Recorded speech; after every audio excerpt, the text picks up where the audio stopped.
Good morning, everyone. Thank you for joining in with me today.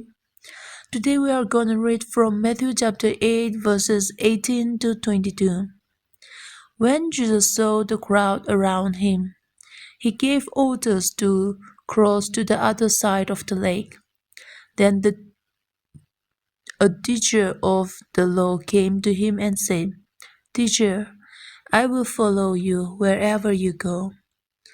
Jesus replied, "Foxes have dens and birds have nests, but the Son of Man has no place to lay his head."